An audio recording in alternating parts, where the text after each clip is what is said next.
قل هذه سبيلي أدعو إلى الله. Assalamualaikum warahmatullahi wabarakatuh. Alhamdulillah, kita ketemu lagi di channel Pemberantas Kemaksiatan Kaum Muslimin. Dan seperti biasa, sebelum kita masuk ke pembahasan, kami ingatkan untuk kaum muslimin yang belum subscribe ke channel ini, silahkan subscribe untuk mendapatkan notifikasi ketika ada video-video yang terbaru yang kita upload di channel ini. Dan untuk yang sudah subscribe, kami ucapkan jazakumullahu khairan katsirah. Dan kaum muslimin, ada video terbaru yang viral di mana ada seorang aktivis Greenpeace itu disebut Wahabi oleh ketua PBNU. Jadi Wahabi ini bukan hanya disematkan kepada orang-orang yang mendakwahkan sunnah saja, ya. Orang-orang yang menghendaki kebaikan di dalam cara beragama, ya. Orang-orang yang menghendaki kebaikan dalam masalah dunia pun akhirnya mereka disebut juga sebagai Wahabi. Jadi standarisasi Wahabi itu apa sebenarnya? Ya, apakah setiap orang yang menginginkan kebaikan, menginginkan kebenaran, ya, dalam masalah apapun kemudian disebut Wahabi? Buktinya, ini ada aktivis Greenpeace, aktivis yang peduli terhadap lingkungan, ya. Ini juga disebut Wahabi karena mengkritik adanya, ya, penambangan nikel di Raja Ampat kaum muslimin, ya. Ya, aneh sajalah kaum muslimin, ya, kok disebut Wahabi. Coba kita lihat videonya kaum muslimin. Anda merasa bahwa ya seruan-seruan advokasi dari Greenpeace ini adalah bagian dari wokisme dan Wahabi lingkungan, dan itu berbahaya. Ya. Orang-orang yang sering bicara tentang kebenaran memang akan selalu sering dilabeli asing, dilabeli berbahaya, dilabeli menyebar ketakutan. Itu memang udah fitrahnya mungkin ya Gus ya.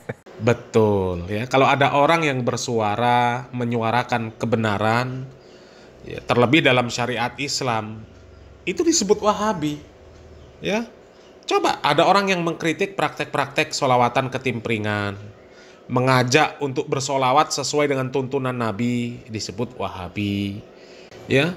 Kemudian ada orang yang mengkritik praktek-praktek ziarah kubur yang tidak sesuai tuntunan, ya, di kuburan ketimpringan, ya, kuburan dicium-cium, kuburan dihias-hias megah, iktikaf di kuburan, ketimpringan di kuburan, majelis taklim di kuburan. Ya, kalau ada orang yang mengkritik, ya, mengajak untuk berziarah sebagaimana tuntunan Nabi Muhammad SAW, disebut Wahabi, ya.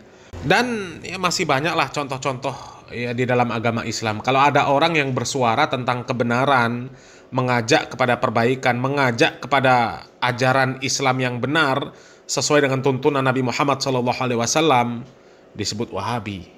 Ya. Tapi yang merusak malah disebut Ahlus Sunnah wal Jamaah.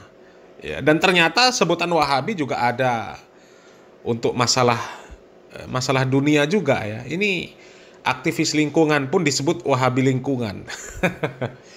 Macam-macam kaum muslimin, ya. Dan kami meyakini bahwa label-label yang diberikan kepada Greenpeace atau orang-orang yang pro terhadap lingkungan itu adalah juga sebuah narasi tanding yang tentu memang harus kami hadapin. Lucu kaum muslimin, ya. Ketua PBNU, ya, menyebut aktivis Greenpeace sebagai Wahabi lingkungan. Jadi ada Wahabi lingkungan sekarang, ya. Itu tadi video dari kompas.com, ya. Sekarang coba kita simak video dari channel Heri Pras, ya. Pembahasan dari Heri Pras. Tunjukkan satu saja ada konsesi yang berhasil mereklamasi, mereboisasi kembali kepada ekosistem awalnya. Tunjukkan satu aja di mana wilayah pertambangan di Indonesia ini yang mampu mengembalikan ke ekosistem awalnya. Pertanyaan baliknya adalah kenapa Anda begitu peduli untuk mengembalikan ekosistem awal? Kenapa Anda begitu peduli untuk mengembalikan ekosistem alam? Jelas teman-teman.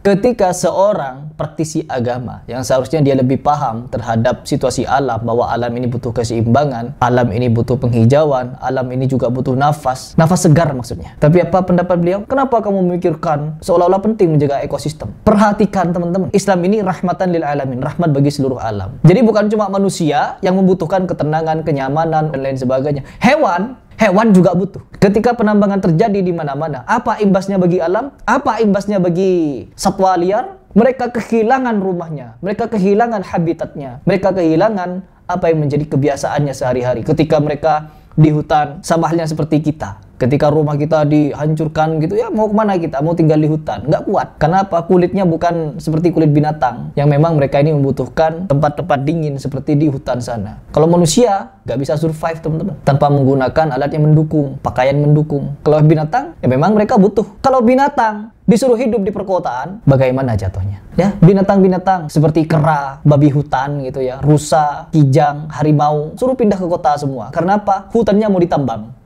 Apa yang akan terjadi?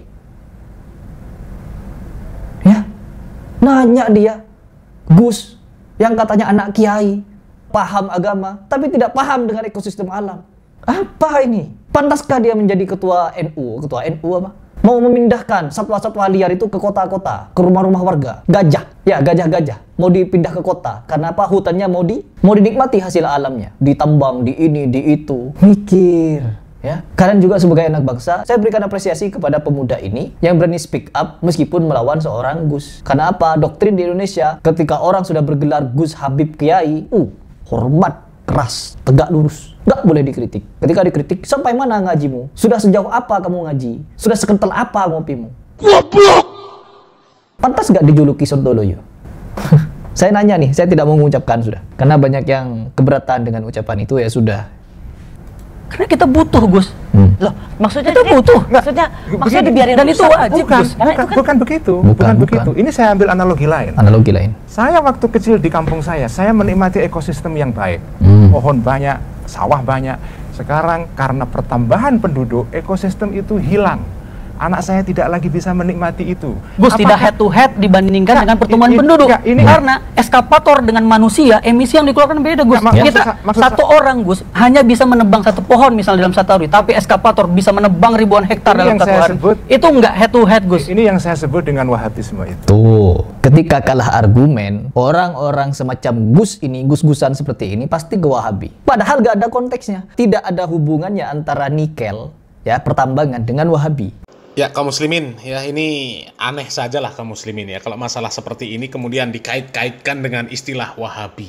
Ya, sangat aneh kaum muslimin, ya. Orang yang menyuarakan kebenaran, mengajak kepada perbaikan malah disebut Wahabi.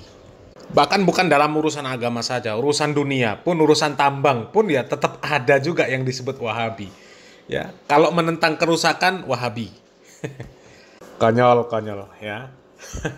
Padahal orang-orang Wahabi, ya, nggak ada yang mengkritik masalah pertambangan ini, nggak ada kaum muslimin. Ya, coba lihatlah ya video-video para asatidz. Ya, coba satu saja ada yang mengkritik masalah pertambangan, nggak ada. Ya, karena memang sebenarnya hakikatnya diciptakan langit bumi beserta seluruh isinya ini memang untuk kemaslahatan umat manusia. Ya. Secara umum, ya Allah Subhanahu wa taala mengatakan walaqad makannakum fil ardi wa ja'alna lakum fiha ma'ais. Ya, qalilan ma tashkurun. Sesungguhnya kami telah menempatkan kamu sekalian di muka bumi dan kami adakan bagimu di muka bumi ini sumber penghidupan. Akan tetapi sangat sedikit dari kalian yang bersyukur. Di ayat ini Allah Subhanahu wa taala mengatakan bahwa ya, apa yang ada di bumi ini ya, dijadikan sumber penghidupan untuk manusia. Sehingga ketika ada orang yang memanfaatkan sumber daya alam, ya sebenarnya nggak ada masalah. Nggak ada masalah sama sekali. Ya. Bahkan secara undang-undang kenegaraan pun juga nggak ada masalah. Ya. Karena di dalam Undang-Undang Dasar 1945, ya, pasal 33 ayat 3, disebutkan bahwa bumi, air, dan kekayaan alam yang terkandung di dalamnya itu dikuasai oleh negara dan dipergunakan untuk sebesar-besarnya kemakmuran rakyat. Ya, sebenarnya memang milik negara. Negara berhak mengelola. Ya, tapi diperuntukkan untuk kemakmuran rakyat. Nah, yang jadi masalah ini, ya, pertambangan-pertambangan yang ada ini hanya untuk memakmurkan segelintir orang saja. Praktek-praktek korupsi di mana-mana. Makanya kemudian timbul kritikan-kritikan terhadap praktek-praktek pertambangan yang seperti itu. Dan kami yakin seandainya pengelolaan tambang, pengelolaan sumber daya alam ini sesuai dengan aturan, sesuai dengan diperuntukkannya, ya, maka nggak akan ada protes. Ya. segala aspek diperhatikan, ya. Kemudian hasil dari kekayaan alam ini pun untuk kemakmuran rakyat Indonesia, maka kami yakin nggak ada yang protes, ya. Karena memang nggak bertentangan dengan syariat Islam, nggak bertentangan juga dengan aturan negara. Kalau sesuai aturan, yang jadi masalah ini banyak orang yang serakah kemudian melakukan praktek-praktek pertambangan yang keluar dari aturan. Banyak alam yang akhirnya dirusak demi untuk kepentingan-kepentingan orang-orang tertentu, ya. Di dalam syariat Islam nggak boleh merusak lingkungan, nggak boleh merusak alam, nggak boleh. Ya, mengambil hasil dari alam boleh, tapi merusak nggak boleh. Di dalam syariat Islam ini segala sesuatu diatur, semua ada kadarnya, termasuk mengeksploitasi hasil alam. Ada kadarnya. Tapi karena banyak manusia-manusia yang rakus, ya, demi mengumpulkan harta kekayaan yang sebanyak-banyaknya, ya akhirnya nggak memperdulikan dampaknya terhadap lingkungan, nggak peduli dengan kerusakan-kerusakan yang akan timbul dari apa yang mereka lakukan. Ya, coba air rusak, ya, hutan rusak, ya akibat keserakahan manusia. Akibat manusia itu ya pengennya mengumpulkan harta sebanyak-banyaknya. Padahal dia nggak ngerti harta yang dia kumpulkan itu nggak akan dia bawa mati. Tapi ya memang seperti itulah hawa nafsu. Allah Subhanahu wa taala mengatakan inna nafsah la amaratun bisu illa marrahimallah, ya. Jadi hawa nafsu itu selalu mengarahkan, memerintahkan kepada keburukan kecuali nafsu-nafsu yang dirahmati oleh Allah Subhanahu wa taala. Jadi sebenarnya masalah tambang ini kaum muslimin, ya. Ini kalau pendapat kami pribadi, ya. Kalau memang di dalam pengelolaannya benar, itu sebenarnya nggak ada masalah. Ya, nggak ada masalah. Tapi karena pengelolaannya tidak benar, maka kemudian timbullah masalah. Dan tidak ada solusi, ya, bagi perbaikan yang seperti itu kecuali ya syariat Islam, ya. Umat Islam ini wajib belajar syariat Islam yang benar sehingga dia tahu bagaimana aturan-aturan di dalam, ya, mengelola alam ini. Kalau dia paham dengan syariat Islam, dia akan tahu bahwa memang kekayaan alam ini diberikan oleh Allah Subhanahu wa taala untuk kehidupan manusia. Tapi Allah Subhanahu wa taala tidak memperbolehkan manusia untuk israf, untuk berlebih-lebihan. Kalau memang mau mengambil kekayaan alam, ya ambil secukupnya. Nggak boleh berlebih-lebihan. Karena segala sesuatu kalau sudah berlebih-lebihan itu nggak baik. Di dalam Al-Quran itu banyak ayat-ayat yang melarang seorang muslim untuk berlaku berlebihan dalam hal apapun. Dalam beragama pun nggak boleh berlebihan.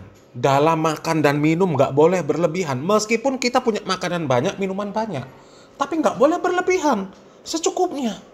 Termasuk kekayaan alam juga sama, nggak boleh berlebih-lebihan, sesuai dengan kadar yang dibutuhkan, ya. Tapi karena kerakusan manusia, itulah yang akhirnya menyebabkan kerusakan alam.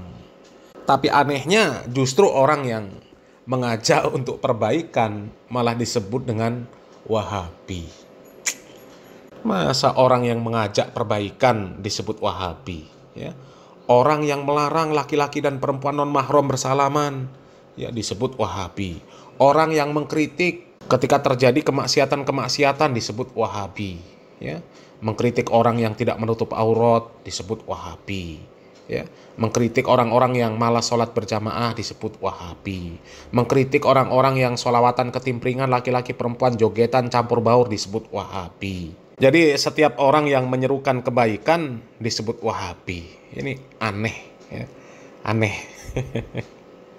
Sementara orang yang membuat kerusakan malah disebut kelompok yang paling ahlus sunnah wal jamaah. Parah, ya. Mudah-mudahan Allah Subhanahu wa taala memberi taufik dan hidayah. Salam waras, salam akal sehat, barakallahu fikum. Wassalamualaikum warahmatullahi wabarakatuh.